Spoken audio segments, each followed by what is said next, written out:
Good evening, gentlemen. Good evening, 4D. Good evening, Viv. Good evening, 4D. Good evening, Bronze. It is Thursday, the 4th of December, 2025. Still on the Teacup, episode 43. Very nice. Into December already. Yeah, it'll be Christmas before you know it, and then it'll be the new year, and then the days will start getting longer again. Well, that was Christmas all over and done with. Nice. And then before you know it, it'll be Christmas again. Yeah. The last month or two does seem to have just flown by really fast, and the blink and it's gone. I don't know. It must be something to do with age. I think we've said it before. Like time just goes really quick now. Yeah, I was going to say the last month or two, or how about the last 10 years? I know there's reasons for this about time. It's interesting. It's definitely something. It does seem to speed up when you're older. At least your perception of time. That does speed up. Yes, yep. I think that's what it is. It's just your perception, isn't it? Well, I don't know, is it? I'm not even sure. I don't seem to have time to do anything. That's really odd. Maybe, I don't know. It really does seem like time is getting faster. But I think the older you get, because you've got more behind you, so you've got a longer concept of time. So therefore, the older you are, time is shorter because, before you had 5 years ahead of you. So now it's not that much time, but now you've got 70 years behind you. 5 minutes isn't that long at all. Do you get me? So I think that's where the perception sort of shrinks down because you've got now so much behind you. Yeah. Well, yeah. I mean, the longer you're alive, your lifetime, the length of your lifetime kind of seems, I know it's actually longer, but in terms of time, it seems shorter. Do you know what I mean? Yeah. Like if you're 5 years old, your lifetime is 5 years. That's your whole life. By the time you get to 35, it seems a lot shorter. Yeah. I'm still not totally convinced, though, about... I mean, it is perception, of course, but it does seem like time is faster. I'm looking at the clock and I'm thinking, what the hell is going on? Where did that time go? I'm rushing around, not getting anywhere. Well, and we slow down as we get older. So, we're only talking micro milliseconds, but you add that up over a day, your walking speed is probably, it's probably realistic to say it's gone down by about a third, probably, I don't know, in speed. So therefore, when it took you 5 minutes to walk to the shops, now it takes you 7.5. I don't know, even that's a difference. Yeah. Don't know. I'm sure there's an answer. I will find the answer. There must be some pointy head academic who's written about this and why. Who's that guy who wrote a book? How do dogs know you're coming home? And that sort of thing, What would it be like if there was such a thing as a fourth dimensional being? How would that work with walking through time or being able to walk back and forward through time if it was possible? It's another concept that I can't really get my sci-fi mind into. Some people say that the fourth dimension is time. Yeah. I mean, we are. So you would be able to walk through, or you would be able to move through time like we move through space at the moment. Yeah, well, we do move through time, though, don't we? Because we just can't. We can only move in one direction. We don't have any control over it. We can't stop or go backwards, but we are moving forward through time continually. Yeah, or being dragged forward. It's not even a voluntary thing. We don't even decide to. Oh, I'm going to go for a walk through time. That's what I was going to say. It's not voluntary. If I want to go through space, I get up and I walk, but I don't have the ability to go through time in that way, and that's why they say about the fourth dimension being the beings that can go through time, and it's just sort of like a walk down the road for them. Yeah. Yeah. Well, I suppose the two are space and time are kind of, from our perspective, inextricably linked, aren't they? Because you can't travel through space without traveling through time, because it takes time to move through space, doesn't it? So, yes. Yeah. What time would you go to then if you if you could go through time to another time period, another span, What, forward or backwards or either? forward or backwards, either. Well, I would go forward just to see how things turn out. Mm. Go forward, maybe go forward 50 or 100 years to start with, and have a look around, just see how things have changed. But going back in time, that's an interesting one. It's hard to say because we can only we don't really know how things were back in time. We can only rely on kind of history books, really, for people who are for time which is beyond the lifespan of anyone alive now. But I think it would depend also if I'm going back as an observer or going back to go to live in a different time period. I think again there'd be a very different answer for each of those. As an observer, definitely, I wouldn't necessarily like to go and live in a different time. No, I don't think I can. I think the grass is that greener that I'd like to go back to a time and say perhaps like live out in the 1100s. I don't think I can think of a time period where I'd like to experience it. It does sound like it was. I mean, life at the moment seems quite hard mentally, but physically, life sounded like it was quite hard back in the day. But as an observer, even that's a hard question to. I mean, you pondered the question. What time would you like to go back to then, Viv? To go back, I would think like or forward. A forward would be scary. Would be depressing. I think it could be potentially depressing. It could be wonderful. It could be so good. But I'm not sure. I think I'd prefer to go back really to somewhere where I knew, somewhere like maybe late Victorian era. I don't know. I think also another factor is not just when you'd go back to, but where you'd go back to, because you can go back to a certain time, and it could be different depending on where you go. You know. Oh yeah, that's true. Yeah, I'm thinking of England. Okay. I think even though it was harsh, I mean, it depends where you're going to live as well. What you're going to do? You're going to live in a hovel in Manchester in the manufactories, with kids being put into, spinning. What do they call the mills? Well, the big manufactories, just where you spend hours and hours spinning cotton into garments and cloth. Don't know. Hard to say, really. I suppose I'd like to go back to find out what is the truth about our history. So I'd like to go back to either when Jesus arrived on the planet or when an alien first arrived on the planet. But I'd like to observe, so that is the truth. And then, that'd be cool. Yeah. Well, yeah, I suppose going back to the time of Jesus is a kind of an obvious one, isn't it? Just to see what really happened there.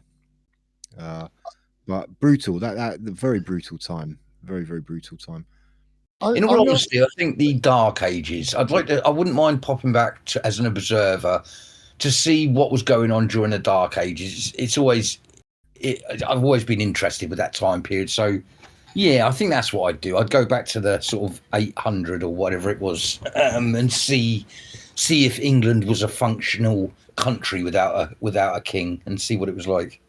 Yeah, that kind of thing. I'm not convinced that life was that terrible back in the day, depending when.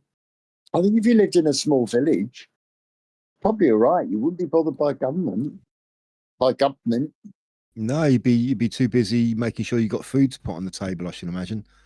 But yeah, you in a village, somewhere in Suffolk, maybe. It's harsh, but you have a cozy little cottage. You chop wood. You join in all the festivities. You'd join in the harvest. You'd hunker down over the winter. Might not be too bad, really. Well, I'm sure in some ways it would be better. In other ways, perhaps not. It's always going to be that way, isn't it? Yeah.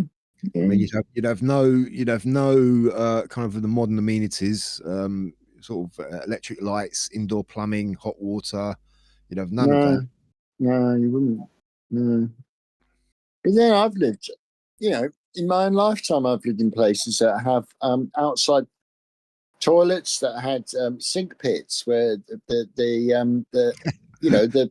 stuff that like a really where was that place we lived in? It just has a tank. Viv, just how old are you, mate?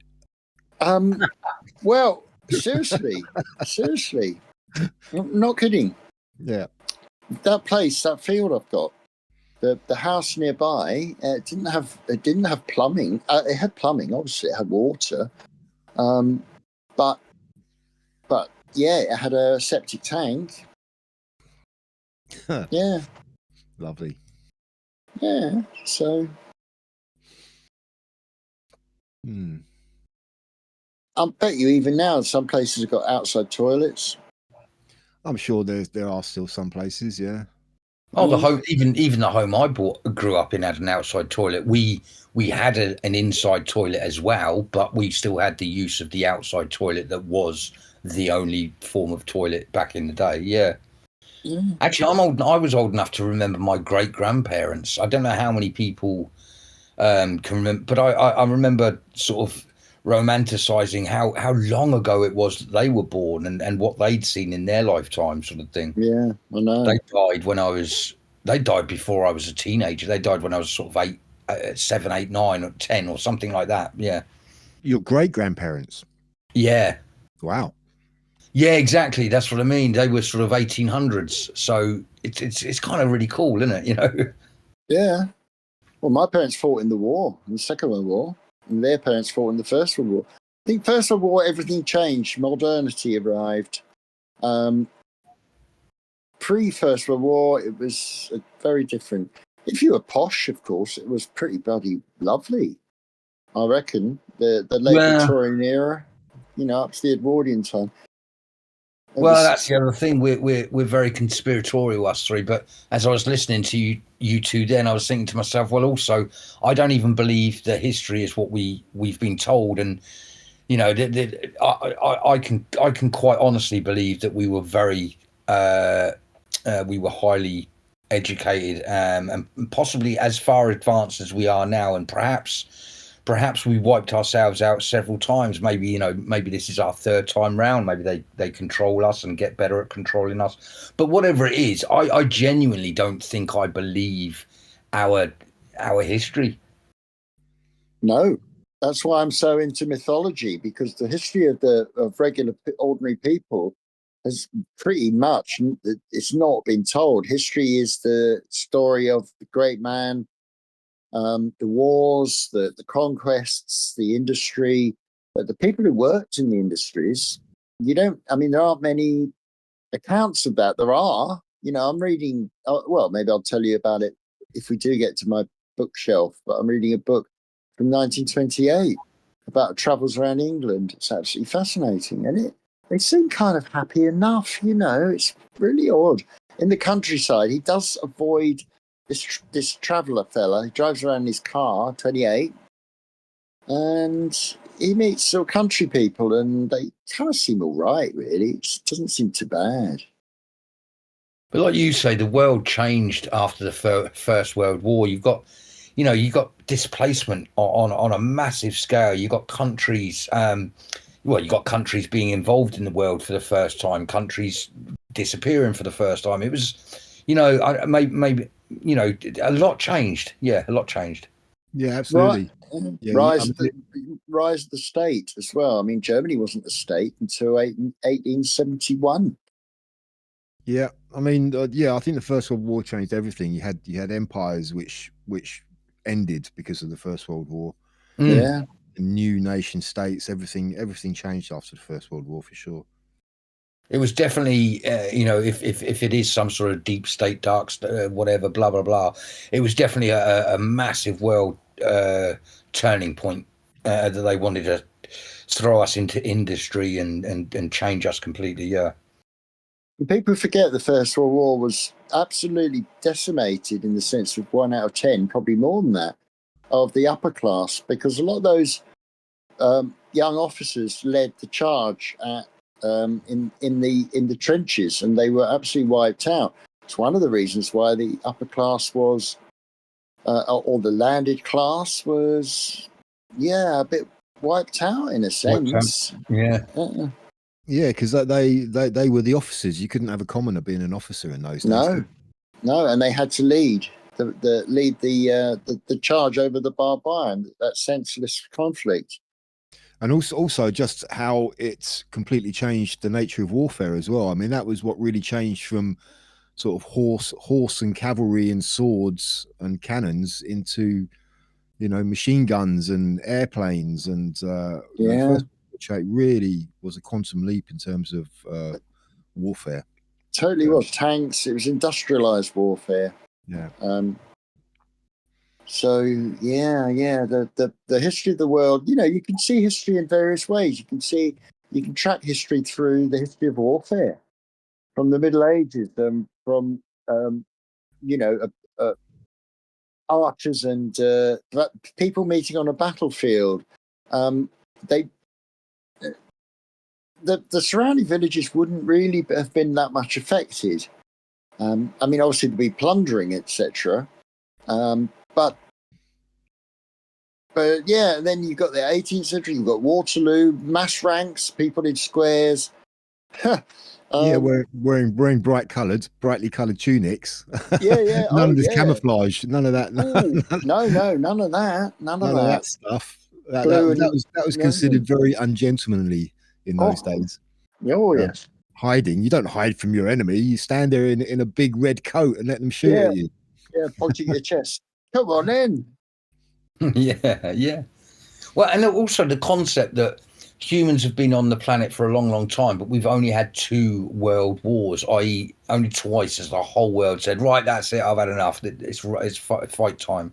But you forget the sort of majesty of that. No, that's the wrong word to use. You forget the vastness of that to take the whole world to take a side and just go to war. It's a ridiculous concept. What it was just an assassination. Why did the whole world have to get involved? It was definitely sort of orchestrated, and everyone was forced to get involved. Well, I suppose in the term of kind of world wars. I mean, but before that, there's obviously wars, but they were mainly kind of European wars, and that kind of was the world in a way. I mean, it's like a lot of the countries that we think of now, like the USA and China and Russia. A lot of those, well, even Russia was involved in those days, but that they were kind of still pretty much in sort of peasant states. I mean, the USA wasn't colonized, so they were just that was just a pretty much rural, undiscovered country in a sense. But we had, we had the 100 Years' War here. We had the Napoleonic Wars, so on and so forth. So Napoleonic Wars were massive. We can still see it now. Still see the remnants even now. Maybe Europe were the winners of the last massive world war that destroyed the planet, and maybe they were the only survivors. Well, I don't know. It's I know I've seen all the pictures of these marvelous buildings that were built, and I don't know what century we're talking, but it's in America, and they seem to have been able to put up these cities or towns, within a month, and they're carved out and they're elaborate, and again, as if there was a different way of living a long time ago. It's the whole Tartaria thing and all this. I just don't know what to make of that. I really don't. No. It's a very interesting journey to go down. It's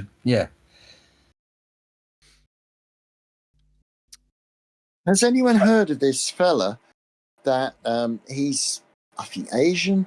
He was flying around the world, and then he flew into Antarctica. Yeah. And he was arrested and held, and now he's disappeared. Does anyone know about this? Is this something recent, is it? Yeah, recent. Now, yeah. No. I have to find out more. Yeah, Antarctica. I mean, do you want to get into that one? Not really. No. We have been there. We go there a lot, but it's still, what the hell? What is there? You can actually go. There are tourism journeys to Antarctica. You can actually go there as a tourist. I bet they don't even go, because again, you wouldn't know where they've taken you. They could take you to just a remote island that's really, really cold. You'd never know. Yeah, I know maybe. But cruise ships stop there, but they don't go far inland. I'm talking about right inland. Why is it protected? You know it's protected, don't you? it is Yeah, protected. it's the only place on the planet that every country still holds to the treaty that was signed, and I've never known a planet to come together and say, yeah, no, we'll stick by that. I do. I have thought about that because Antarctica, the South Pole, was quote unquote discovered by I think it's a Norwegian, Roald Amundsen, back in the very early 1900s, I believe, and he was in a race with Scott. Scott of the Antarctic, Yeah. explorer, and Amundsen got there and Scott didn't. So I kind of think about that. It's like all these conspiracies about Antarctica being there's something really weird going on there, and it's restricted. You can't go there. Obviously, when he went there, that was before all of that was in place. But and he supposedly discovered the South Pole. He got there. How did he know he got there?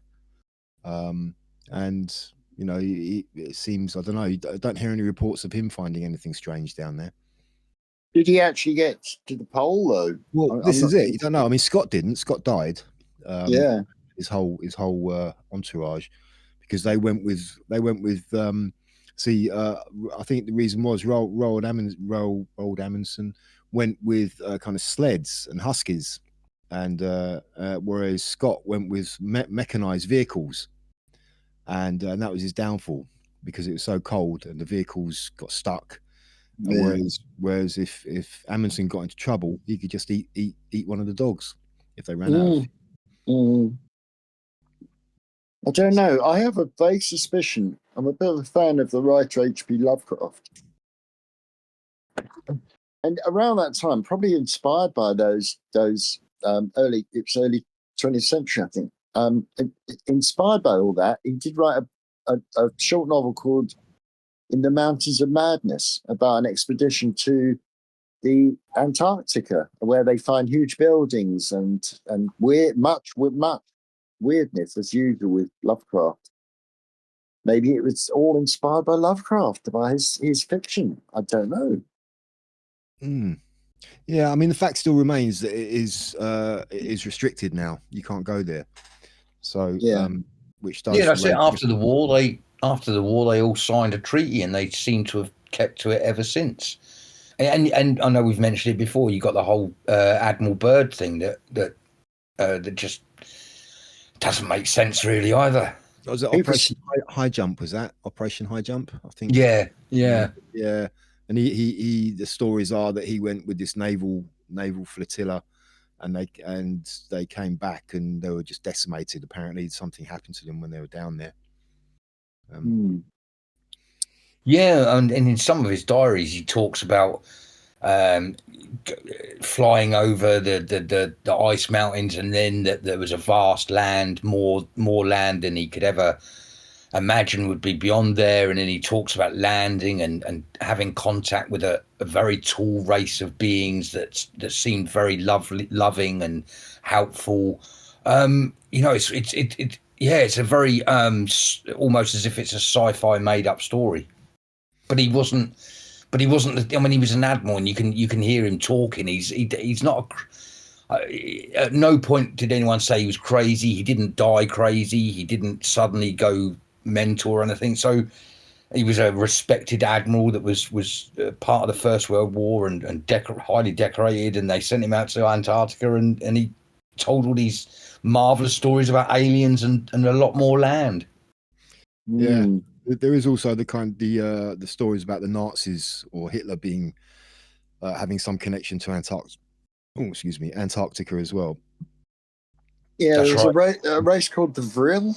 I think they were called. Yeah, that was it. Yeah. Very interesting stuff. In fact, and I was going to talk about this anyway, was that Brett Baer seems to have been bringing up some UFO stuff, and I noticed that over in England, Talk TV had done some stuff on UFOs and aliens, and certainly the Brett Baer one over on Fox News. I was very interested because Brett Baer's sort of, you're kind of he's a well-respected news reporter in America. He's kind of like our version of your sort of oh, actually, I can't think of good news reporters in this country anymore. Actually, but back in it was the black-skinned guy that did the 10 o'clock news. Oh, Trevor McDonald. Yeah, Trevor McDonald. He's kind of our version of. He's their version of Trevor McDonald. He's a bit more refined, a bit more well-spoken, and he only covers stories that are are factual. You don't see him talking about anything that's non-big. But yeah, and he was talking about the UFO stuff, and I just sort of started to think again. I'm seeing a lot more credible news people talk about the possibilities, and it's sort of starting to come out there a lot more.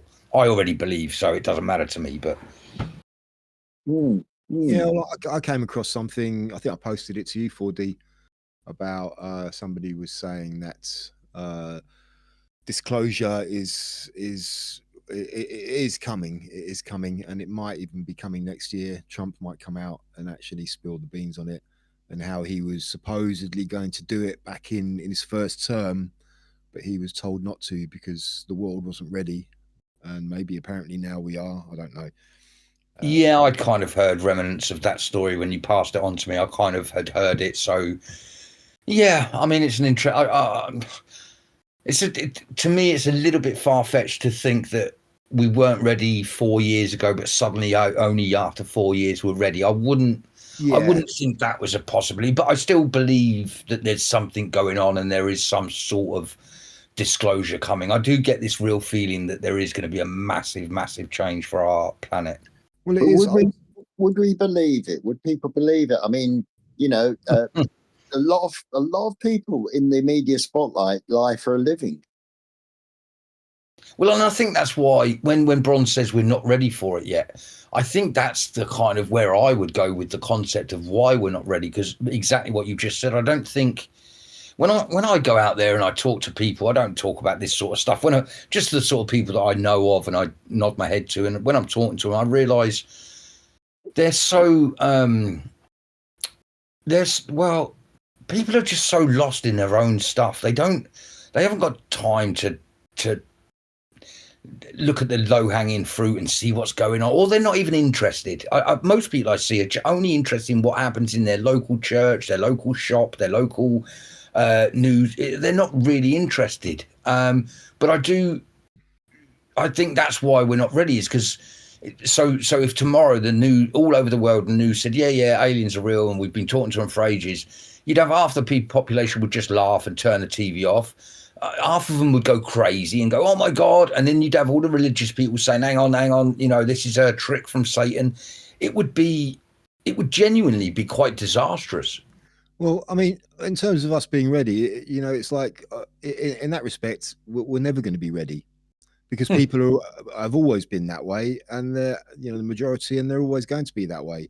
Not necessarily about aliens, but anything, like, say, beyond their sort of what's in front of their faces or their day-to-day lives. So if it is going to happen, there's got to be something which, I mean, I don't think there's ever going to be a time when the whole world is awake, basically. That you're always going to have a large amount of people who are just insulated in that respect and are really not interested in any of that kind of sort of surreal stuff. I mean, a lot of people, you can just walk up to, I don't know, 20 people in the street and ask them what they think about aliens, and I think the majority will probably just think you're crazy. You will get a few who go, oh yeah, I'm really into that, I believe this, I believe that, but there's still going to be a large amount who will just not be interested at all, just think you're crazy. For sure.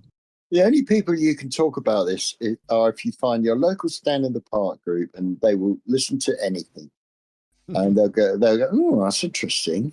Well, I suppose the question is, how many of them are there? I suppose it's when the numbers become to a point that everyone else will just have to come along with it. But well, yeah, I mean, I think Stand in the Park people are already in that space anyway. Otherwise they wouldn't be at Stand in the Park. But if it happens, it's going to be something that people can't deny. It's, you know, like you said, oh, they might switch off their TV or just not be interested, but it's like they're going to have to be if it's real and it's true. They won't be able to ignore it when the UFO lands on their front lawn. You know, they see them flying around the skies and meeting with world leaders or whatever, or whatever it may be. Or even if you know you get your mainstream media reporting it, that's when they'll start to believe it, because that's what they believe. That's where they get their information from, and they won't believe it until they see it on their TV. The mainstream media is full of lies. It is, but this is where a lot of people get their information from. You see, this is where they get their everything from the media, and they won't believe it until they see it. You know, oh, that's not true. I haven't seen it on TV. I mean, the main peddler of conspiracy theories is the mainstream media. That's why they go on about conspiracy theory. Because they're outputting majority of conspiracy theories come from the media. Things like, oh, the government's here to help you. The government is that sort of thing. You know, the government's your friend. That's a very different category of conspiracy theories. See, these people wouldn't consider those conspiracy theories. The people who lap it up, you know, they consider everything, the kind of things that we talk about as crazy conspiracy theories. Oh yeah. So it's got to go mainstream before people will really get it, I think. Yeah. And to me, it won't. To me, it's not the aliens that will be the interesting part of that. The interesting part for me is the why. Why was it hidden? What is the deeper agenda there? Why was it kept from us? Yeah. Well, it will certainly change the world. It will change the world if it happens. That's for sure. No doubt about that. Totally. Completely change the world. All these puffed up statesmen will look so small, won't they? They'll probably just disappear. Or try and muscle in on the act, get in on it. Yeah, I was there. I was part of the negotiations. I knew about this, blah, blah, blah. Yeah. I think we can offer them a deal. Yeah. Oh, I don't know. Should we go back to Earth now? Yeah. Yeah. Well, I don't know. Sometimes I like being away from the Earth, because the real news is worse than anything we think about. I know. You're absolutely right there. Yeah, Is it Sudan that's got a massive? Sudan is completely destroyed at the moment. Yeah. Yeah, I hear bits and pieces about that. Lots of what is it, violence and fighting and this, that, and the other going on over there. 10% of the population I think it was 10% of the population has died in the last 5 years, or 2 years or 5 years or something like that. It's really, really bad. Yeah, I know. It's like they have a population of 50 million, so they've lost about 5 million. That's crazy. Yeah, really. Yeah, you don't hear about it though, do you, on the news? But you won't hear about it because it's a Christian. You know, they're killing all the Christians. Yeah. In fact, I had a crash course into the whole splitting up of Sudan and South Sudan and who was ruling it. I can't. I'm not going to talk about it because I can't remember any of the names or any of the details I was learning about. But it does sound like it's been a pressure pot for about 50, 60 years again. Well, that whole area isn't it? That whole region is the same. It's been completely destabilized. Yeah. But here, closer to home, our country is just ripping itself to pieces. The government are an absolute joke. I know every week we say the same, but it's sickening. They're just ridiculous. We know what's been going on this week with the budget. I mean, there's talk of Rachel Reeves doing prison time. I know some of it's high in the sky type stuff, but it's still really, really going crazy. I don't know. I've just tried to stay away from that as much as possible. It's just too depressing. But yeah, it's just an absolute, just a complete shit show. It really is. This whole £22 billion black hole, you know, it'd been talked about since they started. It was all this, that's what the Tories left us. It's terrible. I don't even understand how they're trying to say that they didn't say that now, when there must be hundreds and hundreds of times that was mentioned. What are they saying? They didn't say that? Are they Yeah. actually really? Oh, jeez. Yeah. Oh yeah. It's all it's all hyperbole and it's all this, that, and the other, and it's not real. But it is, like we really are getting treated like idiots. Mm. Well, see, they're also now cancelling more elections, more local elections. Next year in your part of the your part of the country, Viv. And mine. Actually, I was going to say both of us are involved in that, and it's quite a few places that are involved in that. Yeah, well, it all seems to be kind of like the east and the southeast, and coincidentally, they all seem to be reform strongholds, where reform are likely to win, and Labour have just come in and said, no, we're not going to have those elections. It's just like what kind of a country are we living in now, really? It's shocking. It's shocking. And I think Farage is a snake anyway. I'm with Tommy on the whole snake thing, so I don't care about him. It's funny that they're trying to stop it to stop people vote for him. I would never vote for him.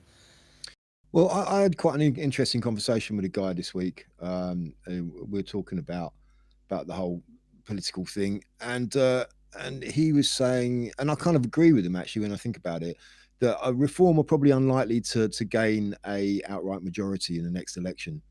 They may well get the lion's share of the votes, but they probably won't get enough to form a government on their own, because there has been stories coming out about plans. I know Farage has completely just denied it, but stories about Farage now making plans to make a coalition with the Tories.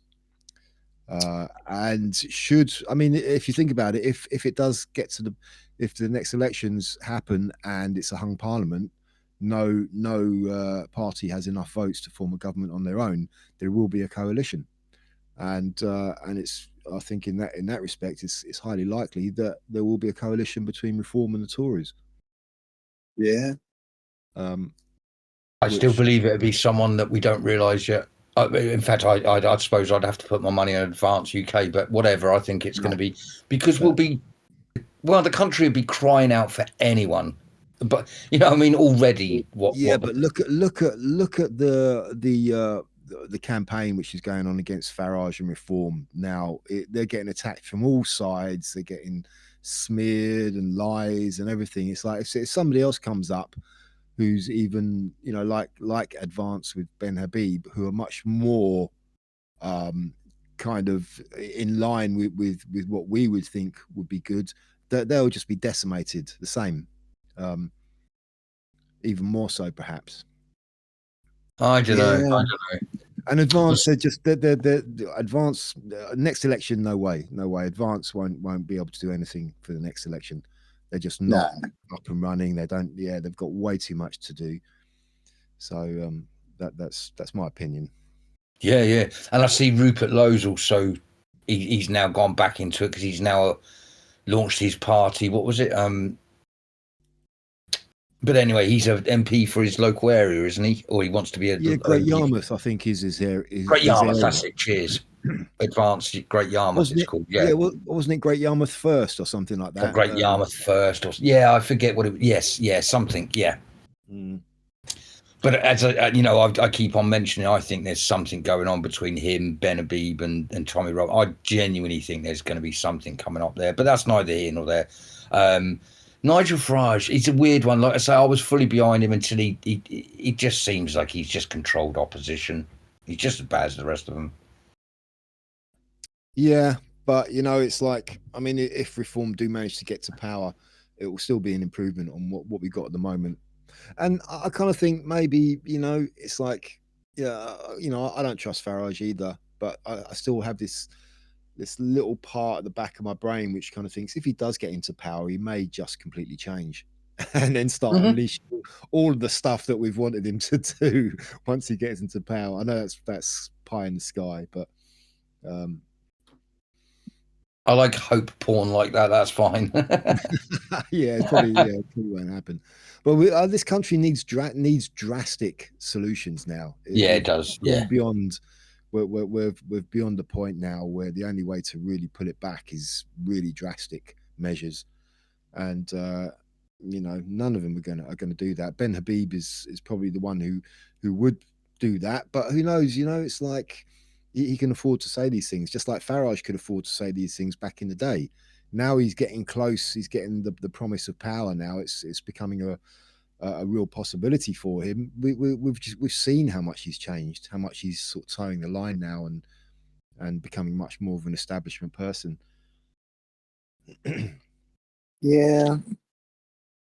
Don't know. I don't vote anyway. Don't like any of them. Would you say, Viv, right, that okay, not voting, I get that, but would you say that spoiling your vote would be any different than just not voting? No, I think it's the same. I used to spoil my vote, and now I'm completely ignoring it. I mean, I think it'd be a good idea to go outside polling stations and give out leaflets, but you'd be arrested, I would imagine, to say just don't encourage them. Just don't encourage them. Let's bring it right down. Yeah, let's bring the vote right down. But it's already pretty low, It is, but I mean, we're just going to get worse and worse people. I mean, this is one of the main reasons why Starmer got in last time, was because the voter turnout was so low. See, this is where we're talking about drastic change. This is one of the drastic changes. Is Brits aren't getting up and standing together. The problem is a lot of these communities that are walking in here and taking us over are very cohesive, and they are all voting for the person they want in. So if we do, I'm having my 10 pence rant here, but if we do all just say, no, I don't want to vote, that's the way forward, we'll get voted out and we'll lose. Well, I don't consider it legitimate. The state is not legitimate. So why would I do this? Anyone, absolutely anyone. They're thieves. It's a criminal organization. It's very, very clever. And it's been going on for years. But when Sharia law... when that comes in, you'll be even worse off. Yeah, that's all I'm saying. Yeah. We want this to stay England. We want this to stay a Christian country. We want all of its ways and beauties and stuff. And I just feel, that's part of the drastic changes. We've all got to get up and work as one. Yeah. Well, yeah. I mean, I hear you, but there's so much division going on, deliberate division, and it's usually the people who are pointing fingers and saying this person's dividing us, that they are the ones who are making those claims, are the ones who are creating the division. And it's coming from the establishment and from the mainstream media, the legacy media. It's coming from the parasite class. It's coming, they're the ones who are really dividing us. And because so many people still believe what they see on TV, they're still believing that. Yeah. Oh, I don't know. Yeah. I don't know. I mean, I just also globalization gets me, because a lot of what's going on is a result of global treaties with the various globalist organizations. So what are you going to do about that? Well, you just pull out. I mean, I think it would be great. Pull out of all those, all of them, everything. Just get isolation. That would be great, but we can't do that. It is interconnected. I understand that the world deliberately become interconnected. Isn't it wonderful? Isn't it diverse? I don't think so. I don't think it's that wonderful. Well, it is diverse, but it's not necessarily a good thing. We've been brainwashed into thinking diversity is a good thing, and it's not necessarily. It has dangers and of course it does.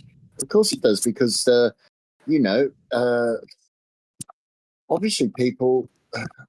If we're talking about the idea of a melting pot, I mean, so much of what's come out about diversity has come from America. But we've been diverse for I don't know how long. It's very hard to say, isn't it? We've certainly had, England's very diverse and has been for decades, centuries and centuries. And then you've got Welsh, Scottish, Irish, and then within that you've got subgroups, French, Huguenot, all sorts. So it's already diverse. What diverse means? Yeah, well, America's been diverse as well. America has a lot of diversity to it as well. Yeah, it has. It has. Well, Yeah. yeah, it depends how we define. Like, I'm diverse, yes, but maybe, but they were all fighting again. They were all fighting for the common goal, and that's why, you know, even here when the Pakistanis came over and the Indians, they classed themselves as British Indians and British Pakistanis, and they really did integrate into our world and bring the beauty of their country with them. But that's not how it's happening now, and. Well, it's been It's weaponized. a different diversity, isn't it? Yeah, it's been weaponized. It's Yeah. been weaponized against. I don't know. I suppose it's easy to say the white indigenous population, but I think it's a bit more complex than that. Yeah, it's divide and rule. I mean, today, someone was on Teams was just talking with a caller and saying, "Oh my God, this guy's coming out. He's being really racist," and we were thinking, "Oh, okay, what's going on here?" It's a black guy who caught.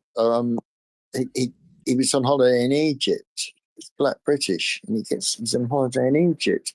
And he's going on about, that's a bit dirty. Those Arabs are dirty, aren't they? And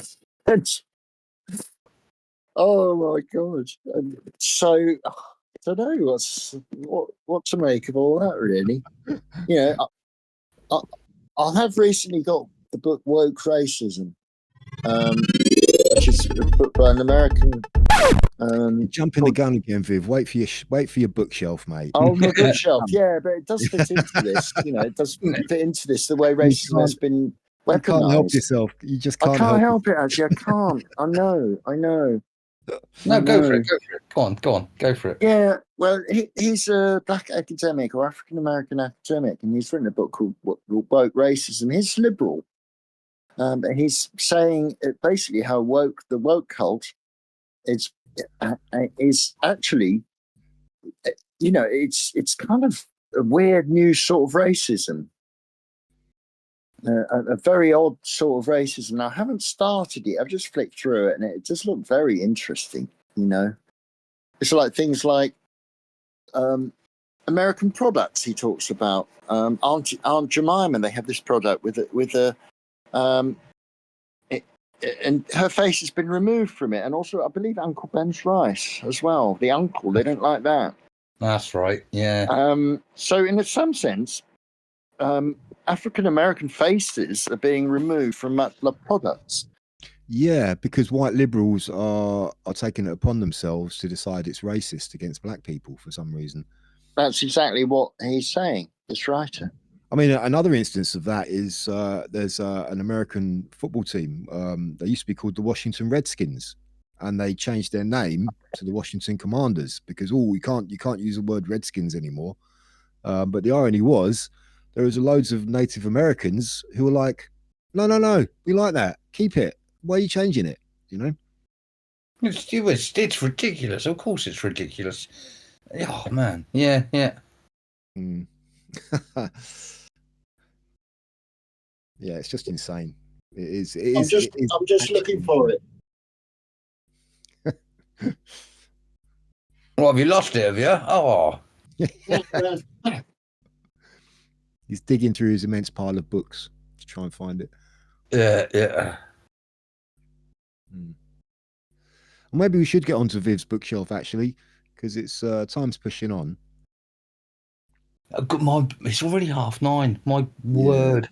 Yeah, we're a bit late starting tonight, so yes, I think it's that time again for Viv's bookshelf. Viv, what are you reading if you can find it? He's still looking. We'll have to fill in for a bit. Yeah, it's all right because I can chop that bit. he's probably reached for a book on the top shelf and the whole shelf's come down on top of him and he's buried under the pile of books. Stop taking the piss, you lot. Yeah, I found it anyway. Hey, it's the writer is John McWhorter. He's an academic. I think it's linguistics is his bag, but yeah. So it's going to be an interesting read. What was that book you mentioned earlier? Maybe you can tell us a bit more about that. Oh, that's one I found. It's about England. It's about a journey around England. Yeah. H.V. Morton. He's an old duffer, but it's It's really amazing. You know, Well, what time period is that? 1928. So probably getting on for 100 years. Wow. Okay. And John McWhirter, who's a black geezer, he says a well-meaning but pernicious form of anti-racism has become not a progressive ideology but a religion, and one that's illogical, unreachable, and unintentionally neo-racist. So he reveals the working of the new religion from the original sin of white privilege and the weaponization of cancel culture to ban heretics, to evangelical fervor of the woke mob. This religion that claims to dismantle racist structures is actually infantilizing black people, setting black students up for failure and passing policies that disproportionately damage black communities. The new religion might be called anti-racism, but it features a racial essentialism that's barely distinguishable from racist arguments of the past. Well, exactly. Yes, it's creating racism rather than getting rid of it. I think the whole woke thing. It was pretty good in the 90s. I thought we're getting somewhere. Yeah. Seems to be all right. It's getting better. It's the same as LGBTQ. The whole relations with gay and lesbian was doing fine, and then they came, and it's completely turned. It's kind of, I can see what that guy's writing. I can see what he's saying. Totally. Yeah. I'm looking forward to reading that. Yeah, it's been captured, hasn't it? It's been captured and weaponized. Yeah. And just used to create more distrust and division amongst people. Yeah, it's awful, isn't it? Yeah. It's like Grok is now the adult in the room, and so youngsters aren't listening to their elders because what does that old fool know? I'll go to Grok. Another way of destroying relationships. Oh yeah, we're getting attacked from every angle these days, aren't we? Oh yeah. But have you finished did you finish your Spike Milligan book? Yeah. Oh, so good. I mean, he's really good. It's really quite a tender book about army life, friendships, and it ends beautifully. He's a very good writer. He describes the English countryside and how funny it all is as well. How they were they're only 21 at this lot, and the various battalions that formed, the divisions, and it ends with them. They're on a boat going out, and they don't know where they're going. They're all seasick. Hilarious scenes as they go Bay of Biscay. They're thinking, well, why aren't we going? Where are we going? What's going on? And they end up in Algiers. And they think, what? And that's the end of the book. All right. But he wrote 3 or maybe 4 more about his wartime experiences, which I'm definitely going to get because I enjoyed it so much. But it is very, very funny. He's one of these naturally funny men, I think. So his natural comedy comes out in his writing as well as his on TV so much. stuff.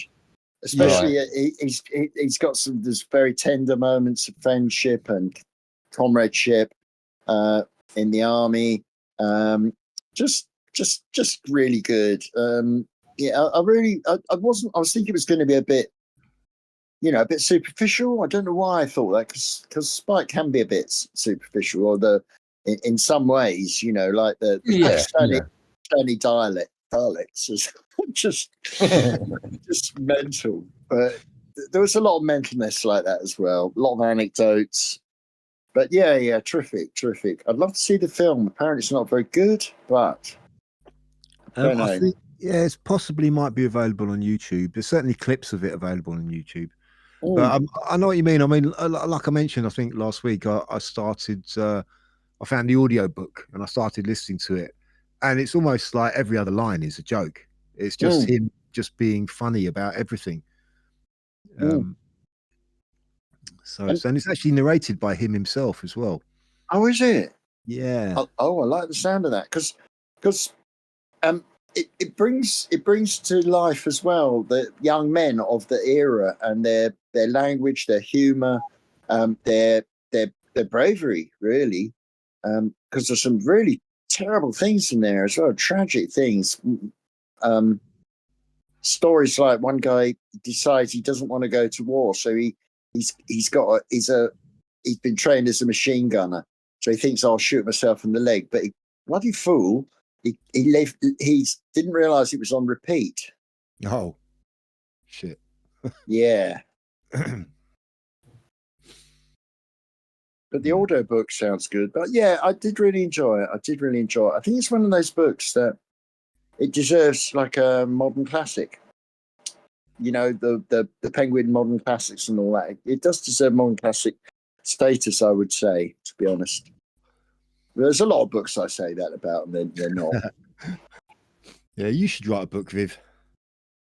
Yeah, maybe I should. I don't know if I've got it into me in me to write a whole book though. I don't know. I know I'm okay writing pieces, but well, maybe pick a theme and just write pieces on a theme, and then find a way of putting them all together. Yeah, I could. I suppose. There's no money in writing. Not that you write for money, but you know. I wonder. When you come down on Saturday, there's a bookshelf that's been outside the house. It's too heavy for me. I wonder if it would fit into your car. Yeah, we can do that. Yeah, we're gonna have some time to kill, aren't we? On either Saturday afternoon or Sunday morning. So yeah, we could do that. Sort that out. Yeah, brilliant. If it's still there, it's been bloody raining like a bastard though. Yeah, it's gotten a bit warmer actually down here. Yeah. Which is amazing. Yeah, it has. So, I mean, I don't know. I don't want to bring up too much of the what's known as the shit show, but trial by jury, they don't want that now. Get rid of that. Yeah, get rid of it. Yeah, liberty. What's liberty? What does that mean? Liberty and freedom. I seem to remember those words. They used to mean something. Yeah, David Lammy, it used to mean something to him. Apparently, in 2020, he said, "Jury trials are a fundamental part of our democratic settlement. Criminal trials without juries are a bad idea." Yeah, typical. It's typical, isn't it? Quote from Magna Carta, Clause 39. No free man is to be arrested or imprisoned or decised or outlawed or exiled or in any way ruined, nor will we go against him or send against him, except by the lawful judgment of his peers. Yep. Well, that's been dead for a long time, hasn't it, that one? Mm-hmm. What, Lammy or the rule? The rule. Or adhering to the rule, following that rule. Magna Carta, yeah. But yeah, there is that. And then there's the new one. Big change. The biggest change in policing since the DNA was introduced is going to be facial recognition, as if we didn't know. Oh, yeah, in every town centre. That's what they're planning. They're doing that in Ipswich now, because you know Ipswich is at the centre of basically the 50-minute city project. Yeah, well, I was going to say they're kind of putting that story out that they're looking to introduce it. I would say they already have introduced it. I reckon it exists already, especially. Yeah. I took part in a small protest about it years ago, about probably 2020, maybe a bit later, 2022, when police were trialing it. Well, they got your features then, so they got you on record now. I know, exactly. You're on a list. I mean, I know. It'd be the first time that blokes learn to use makeup, because we'll be all concealing our faces. You'll have people coming out in prosthetics. You'll have people coming out with no one will go out with their face, basically. Yeah, I know. I mean, and also all the people who are against masks, such as myself and most of the people I know, they'll probably be wearing masks. That would be an irony. Yeah. What an irony. You know, like, God, you know. I'll be wearing a full burqa. Yeah. Mm. Actually, stop laughing, because again, maybe this is part of the, the sidetrack for this. It's going to force us into, you don't know where they try and take us. Yeah. Well, that does raise an interesting question there about the burqa. It's like that is an obvious kind of stumbling block for facial recognition, isn't it? For a certain Demographic. Yeah. demographic. Yeah. So how it's like how they're going to do that? Are they just going to sort of go, look away for that one? Oh, that doesn't matter. Isn't But that Islamophobic if they ask this people? is what I'm saying. Yeah. This is what Yeah. I'm saying. It's like Because so- it's contradictory, because the whole thing, it's just full of contradictions. yeah. The law applies to everyone or it applies to no one. Hmm. And if there are exceptions, then fair enough. Okay. That's fine. Okay, we can all be accepted then. We can all be exceptional. We can all say, "Oh no," because I've got a religion, that yeah, I wear a mask. Yeah, well, it's probably going to lead to something like divisions, isn't it? More division within society. Like you got we already have protected classes in this country, don't we? Certain groups have protected characteristics. Yeah. So it'll be one law for them, one law for the others. So what happens to that state cutout called Antifa, the state agents? Will they have to take their masks off, or is that okay? Well, there's already they already have legislation in place where they can whatever it is, a section such and such, where demonstrators are not allowed to wear masks, but they don't seem to enforce it, or it's enforced arbitrarily. Yeah. It's like, well, they don't seem to pay. They don't seem to enforce it on certain protests or demonstrations, but they do on others. So it's all very selective, and at the end of the day, it doesn't mean anything because It's all about, but come on, Bonds. It's all about community cohesion. yeah, I know. It's funny that because everything being put in place doesn't do anything for community cohesion. It does No, it's ripping everywhere apart. Yeah, Totally. Trump's taking a bit of a.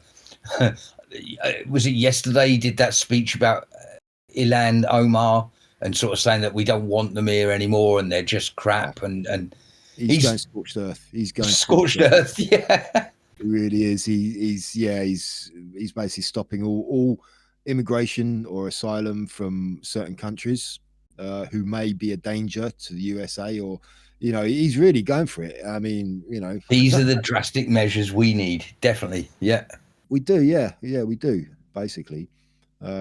And he's going for it. He's going to get a lot of pushback. He's going to get a lot of obstruction for it. Try and stop it all. It's going to be a mess, but we'll see how that turns out. But yeah, he's not messing around on that count. no, not at all. That lovely woman who married her brother. Is that true? Who knows? Yeah, maybe.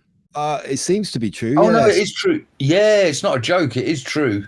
Really? Yeah, she's a member of Congress. She's from Somalia, and apparently there's some shenanigans where she married her brother to try and either get him into the country or something to do with that. Yeah, something like that. But and all she does, according to Trump, is complain about how bad the USA is. She doesn't actually do anything to try and she doesn't count her blessings. Did you hear his speech at all, Viv? No, I didn't. I didn't.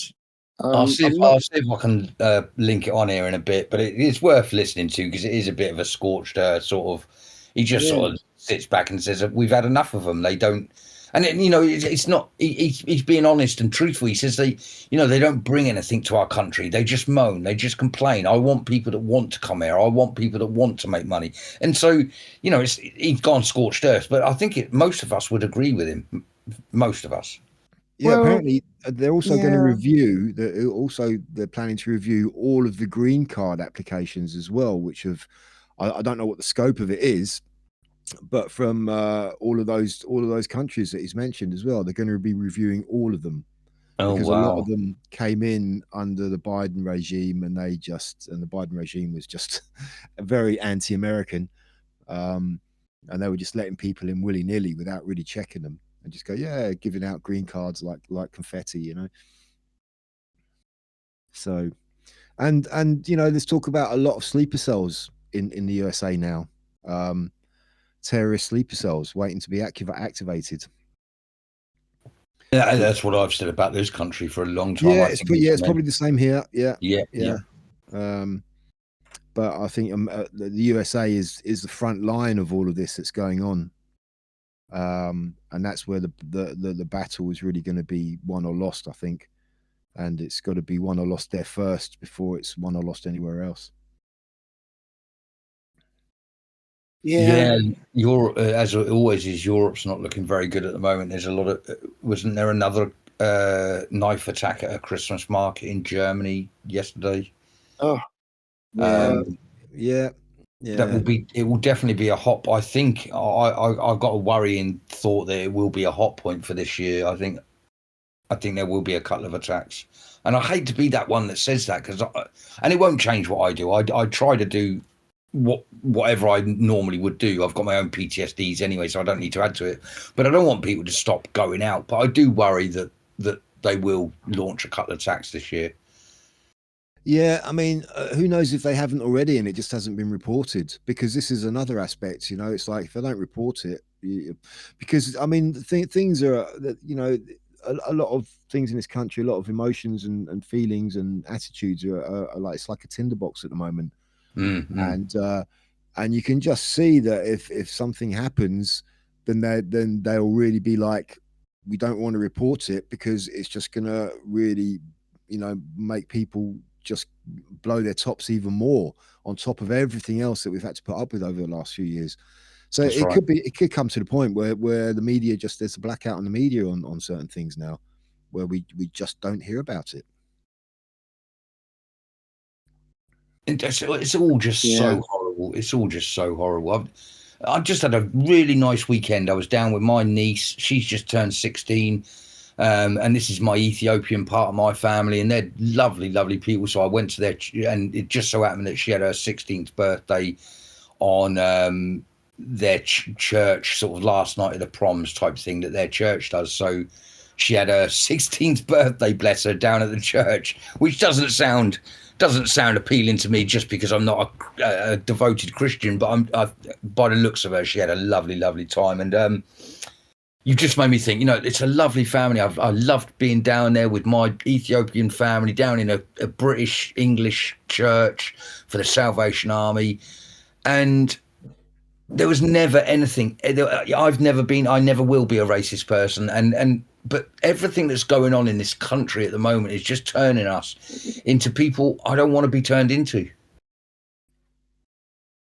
Do you get me? Yeah, well, it's deliberately done. Yeah, yeah.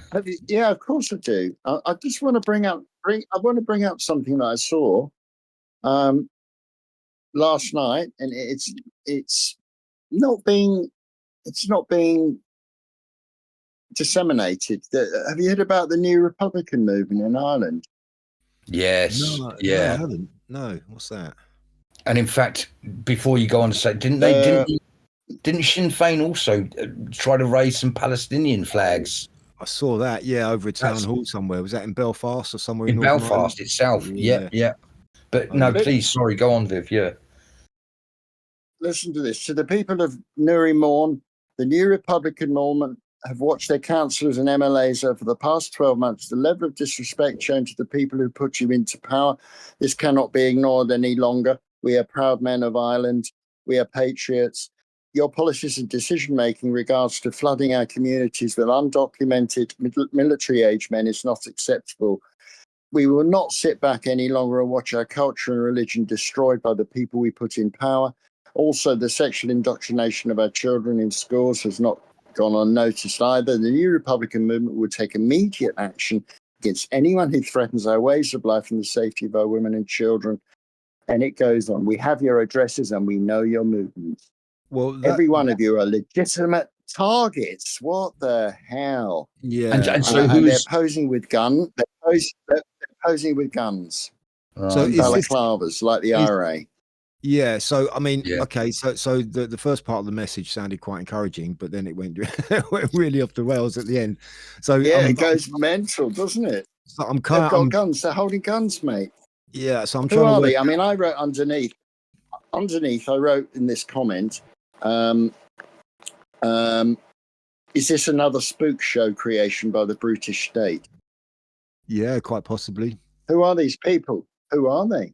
Where'd they get the guns? Now, I know, actually, yeah, I know that comment has been, has got a few, replies to it. All right. So, So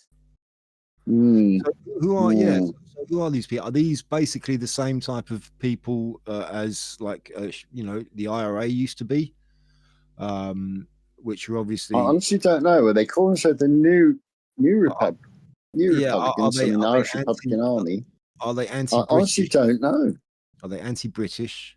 Like just obviously Irish patriots, Republicans. No, no? So- See, luckily they've got. no. We're not. You heard the statement they've made, and that was and they're it. Yeah. posing with guns, and it's not about the British, is it? No, it's not. It's about the state, the Irish establishment. So I'm Okay. not saying this is a good thing at all. In fact, I think it's pretty worrying. No, but this is the scary place that I thought we were. Don't know. I thought we'd already be there. I got a feeling you're a couple of I seconds. think behind them, mate. it reeks of deep state to me. It seems like it's a manufactured far right bogeyman. Yeah. But I don't know. I honestly don't. So something to keep an eye on for sure. Definitely see how that develops. See how that develops. Indeed. I mean, what are they going to do if they're going to start committing violence? Then obviously it's. Don't know. I mean, if it. I don't know. I do note that underneath. I do note that underneath my sort of response to that is this another spook show creation by the British state. I don't know. Nick Griffin liked that. What the hell? Bloody hell! I didn't even know he knows about me. I mean, I'm a sort of local loony. You're far right. You're officially far right now, Viv. It's just mental, isn't it? I don't know. Oh man, it's just such a mess. What the hell? Information war. That you just nothing is Terrible. You can't take anything at face value these days. It's just ridiculous. It's such a mess. No. I'll post that up. You can now have a look. Yeah, I might look into that a little bit myself. That's quite. Thing I is, mean, the are Irish these guns real? I'm looking at them now. I don't know. Well, They've they're got talking pistols and some geezer's holding. Looks like I don't know. Well, they talk about legitimate targets, and we know who you man. are. Where you, it's like, whoa, okay, yeah, I don't know about that, but Well, targets for don't know what? about any of it really. Standing there with a gun, saying you're a legitimate target. That sounds a bit ominous. But yeah, it could well be a psyop. That sounds. Yeah. So I don't know. I mean, someone underneath says, "Here's the apparent new IRA leader with his Karl Marx books." Dissident Republicans in the north are highly MI5 infested, and everything about this crew reeks of deep state and Antifa. The establishment has spent years trying to manufacture a far-right bogeyman, label the population Nazis, and they were very fond of sending these dissident Republican rebels to attack anti-lockdown gatherings at the height of the COVID tyranny. Their ranks contained the filthiest scum in Ireland, leg breakers for the state. I've had thousands of death threats, hundreds of death threats from my work exposing woke power networks in Ireland, and usually they come from this type. Their job is to do the state's dirty work. Who said that? Bloody hell. That was a comment. That's just someone called Craig. He's making a comment underneath that. It does kind of make sense because, you know, we've been battered with this term far right ever since Starmer got into power. And we know that there's nothing really tangible. There's no real organized group who are the far right, and so it makes sense that they might actually now start, you know, feel they need to start creating a far right group to justify their accusations, you know, to justify the narrative. It's like, well, we keep talking about the far right, but we don't. We have to. Yeah. Yeah, we have to consider that. We have to consider that what we're seeing. You know, there's people saying they're agreeing with all this, but you know, I'm not so sure. Yeah, well, we'll just have to, like I said, wait and see on that one. But yeah, that's quite interesting. Yeah. So, shall we move? Have we got anything more to say about Peter Cook? Not really. I'm still reading his book. It is very funny. Even his early work is very funny. I'm thinking though that basically he's a comedian who can only do his comedy himself. I don't know if anyone else could do it. Oh yeah, you know what I mean. Yeah, it was definitely unique for sure. So I really don't know. What's the book of his you were reading at the moment? Tragically, I was an only twin. Oh, that's right. Yeah, I knew you'd had mentioned it. Yeah. Yeah. It's basically a load of scripts and some plays he's written and all sorts really, but mostly scripts, some unpublished from all the shows he was involved in and who he helmed as well. So I don't know if I have much more to say about Peter Cook. I think it's good that we got him in on the, on the whole English politician business, because he's definitely important in that. Yeah, and probably not as well known as some of the other ones we spoke about. He's not sort of although he's very famous and known of, but he's not as famous as some of them. So yeah. Yeah, I think he's well known. It's like a bridge from the old school.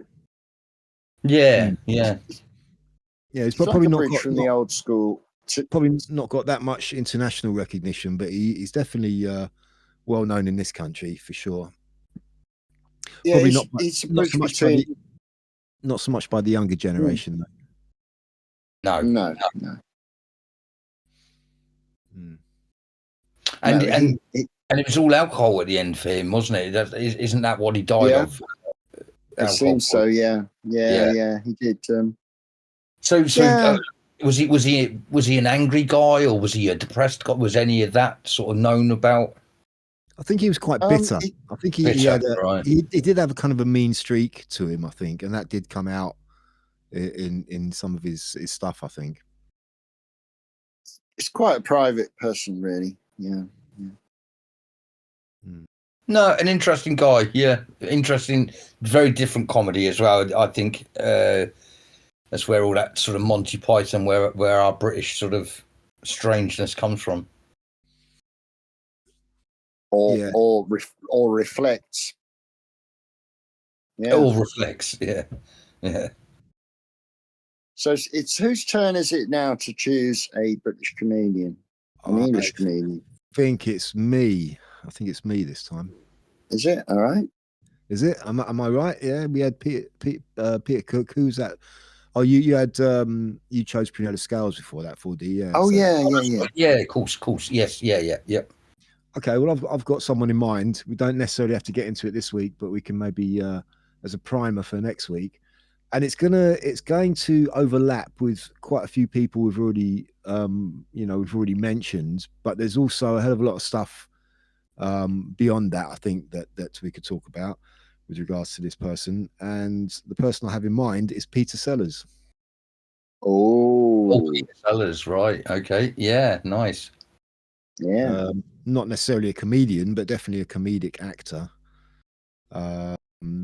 And quite an interesting one, I should imagine, because I don't think he didn't have a trouble-free personal life. I don't think he had a few idiosyncrasies, perhaps we could call them, to his personality. Most certainly. A few failings, but just a great body of work. Inspector Clouseau for a start. I mean, he started off in the Goons with Spike Milligan, who's part of that crew. Yeah. And he did a lot of really funny stuff. Some great films. Dr. Strangelove, as I said, Inspector Clouseau. Oh yeah. And some kind of standalone stuff. The Party, if you remember that. Oh yes, Birdie Num Num. Yeah, Birdie Num Num. Yeah. Which is obviously racist because he was playing an Indian guy. Yeah. He got mistaken. He's a calamitous sort of bit part actor or even just an extra, and he accidentally gets invited to this Hollywood movies producers party and creates havoc. I've got a film. I've got a DVD somewhere. It's a film that stars Jeffrey Rush as Peter Sellers. It's called The Life and Death of Peter Sellers. Apparently, it's supposed to be extremely good. Oh, yeah. He's also married. I don't know how many times he was married, but I think famously he married Britt Eklund, didn't he? For a short yeah, definitely. Not a bad choice. Yeah. Yeah. Maybe one to get some information on for next week, and we can dive into that one next week properly. Yeah. Yeah. Being There, he was in that as well. That's right. Yeah, that's right. He played a gardener, didn't he? He's a gardener called Gardner, and he becomes American president, I think. Oh, did he become the president, or was he just sort of started advising the president? I can't remember. He was definitely advising the president, but he's kind of he's not called. I think he's called. Maybe he's not called Gardner, but he is a gardener. But he's confident of the president. Does he become president? Maybe not. I've never actually seen it, to be honest with you, so I couldn't really say. I remember the film. I've seen it. It's rather good. Yeah, I might have to chase that one up.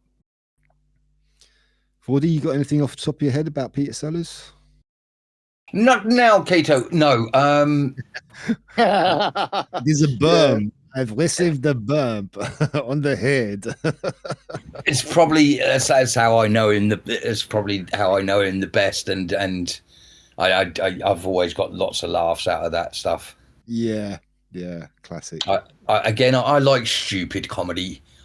He's very Basil Fawlty. He's very stupid, very highly strung. I like it. Yeah, Dr. Strangelove is probably not my favorite film, but certainly it's up there in my favorites. That's a great film, Stanley Kubrick. Yeah, Stanley Kubrick. Yeah. Sellers was also in Lolita, Kubrick's film of Lolita. Oh, was he? Oh, I'm not. Really? Yeah, he was, of the scandalous Nabokov novel. Yeah. Oh, okay. Not good to be close to Kubrick. There's so much conspiracy theories with him as well. Yeah. Oh yeah. Yeah, a lot to be said about that. Yeah, definitely. But another comedian, as I briefly looking through. I mean, I do know quite a lot about Sellers, actually. He struggled with depression and insecurities. Yes, I think He that was claimed he had no identity outside all the roles he played. His behavior was erratic and compulsive. He clashed with directors and co-stars, and his physical and mental health and alcohol and drug problems were his worst in the mid-70s. He's married 4 times and had 3 children. He died in 1980 from a heart attack. 1980. When was he born? How old was he? Age 54. So, Wow. yeah, born 1925. Mm. Yeah, Goon Show. Started with that. Yeah. Started with the Goon Show. My word. Yep. He was in. Was he another Oxbridge educated guy? Is that the route he came through? No, I don't think he was actually. No. No. He's another stage. He began on the stage, I believe. It seems. All right. He was very close to his mum. His friend Spike Milligan considered unhealthy for a grown man.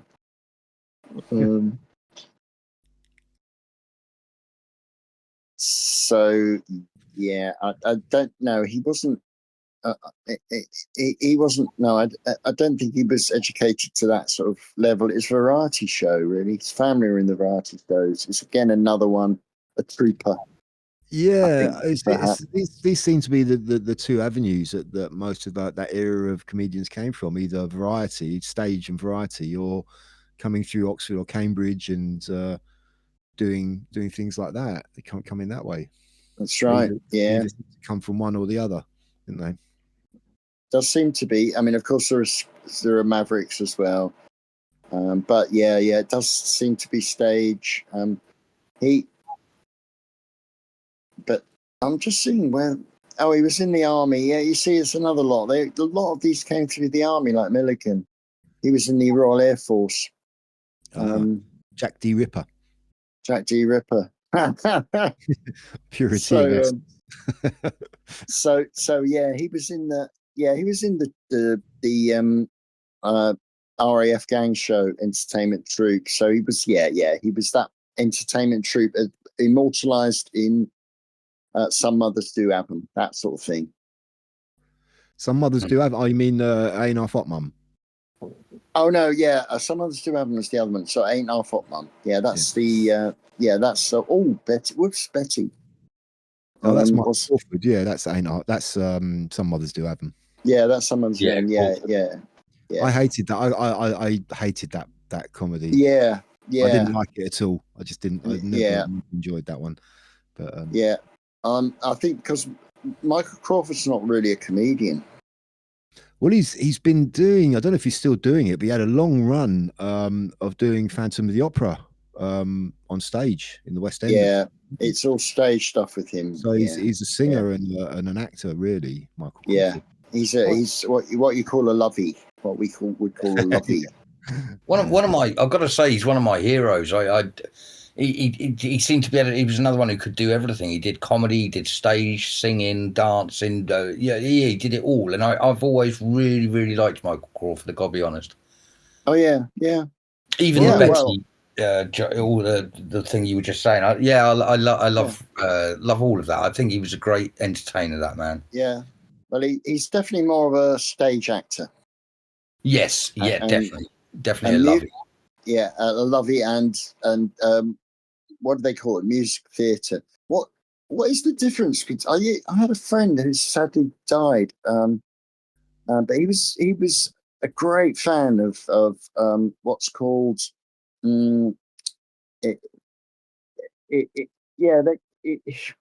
what's it called? They're like musicals on stage, and it's close to opera, and they're singing, but it's not opera. I never worked out the difference between opera and stage shows, like, as you say, Phantom of the Opera and all that. Yeah, musicals, just musicals. They're musicals. Musical theatre, it's called. Yeah.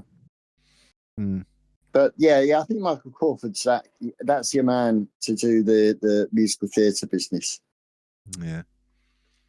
And to go from that comedy guy to the operatic kind of singing of well, not operatic as you've just explained, but that singing of Phantom of the Opera, like you couldn't take two completely different images of him, really. Yeah. Are we still talking about Michael Crawford or Peter Sellers? Yeah, Michael Crawford. Yeah, we got a bit sidetracked there. We did a bit. Yeah. It's not like us. It's not like us at all. No. It's we're really focused usually. And also, I've got to be focused and say that I've got to do my usual thing by using the toilet. So we're going to have to tell a few jokes and quickly sharp. I'm going to have to go off. Right. Seeing we're in the midst of dark days, I thought I'd try and shed a bit of light on the situation, and I looked up some light bulb jokes. So I've got a few light bulb jokes if you want to hear them. Yeah. Okay, go on then. How many Irishmen does it take to screw in a light bulb? 2. 1 to hold the light bulb and 1 to drink until the room starts spinning.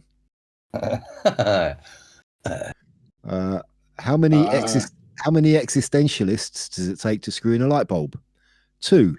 1 to screw it in and 1 to observe how it represents an incandescent beacon of subjectivity in a netherworld of cosmic nothingness. Oi! How many Freudians does it take to change a light bulb? 2. Very good. Yeah, 2. 1 to change the bulb and another to hold the penis. Ladder. I meant ladder.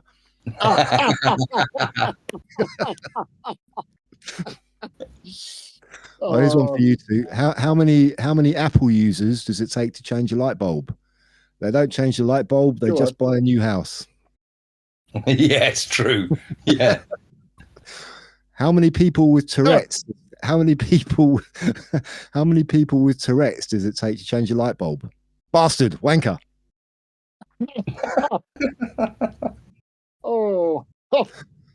How many sexual deviants does it take to screw in a light bulb? Just 1, but it takes an entire staff of an emergency room to remove it. All right, I've got three more, and that's your lot. How many South Americans does it take to screw in a light bulb? A Brazilian. Oh yeah. Oh. Yep. Lots and lots. A Brazilian. Yeah. How many surrealists does it take to change a light bulb? Oh, I know this one. Banana. Yeah, banana, fish, whatever you want. Oh right, yeah. Yeah. Fish, banana. And last but not least, how many Zen Buddhists does it take to change a light bulb? Ooh. 2. 1 to screw it in and 1 not to screw it in.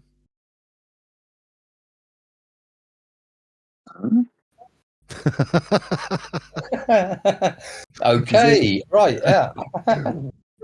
Zen Buddhist. Well. Never mind. Well, I was going to tell you a construction joke, but to be honest with you, I'm still working on it. Hey. And I've also decided I no longer trust stairs. They always seem to be going up to something. Yeah. And my last one was, how does the moon cut his hair? Go on. He clips it. Oh. Hey, boom. Proper dad joke. Yep. Yeah. How many Marxists does it take to change a light bulb? I don't know. Light bulb jokes are a product of the decadent culture of the bourgeoisie designed to denigrate the workers.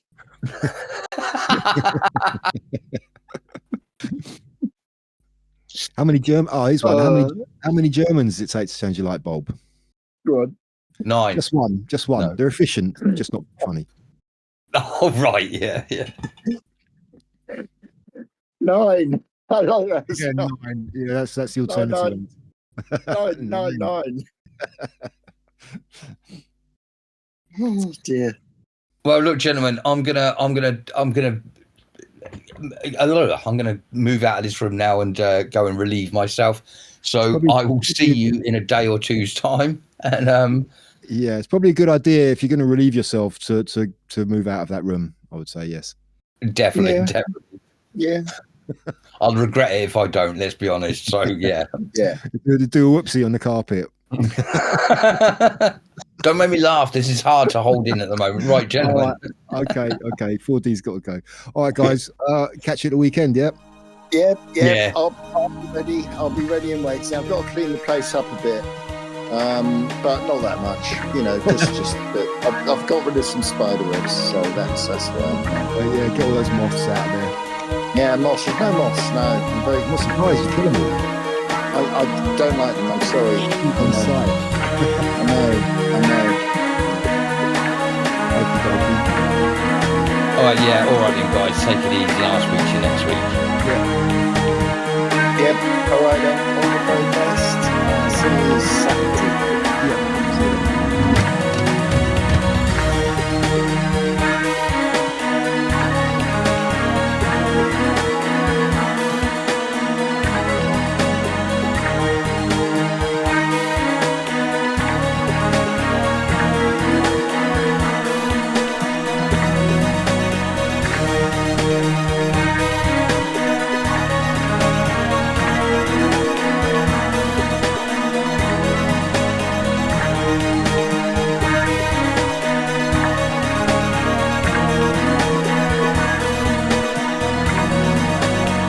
We're doing a Secret Santa as well. Oh. Oh no. Isn't that nice? I spent £10. I picked a girl called. She's very funny, and she's always cold. I'm so cold. I'm so cold. I can't get warm. So I thought, well, I'll get her. I know hand warmers in girly colours, so a pink and white hand warmer. Should have got her a vibrator. There you go. That'll warm her up. Oh yeah. I know.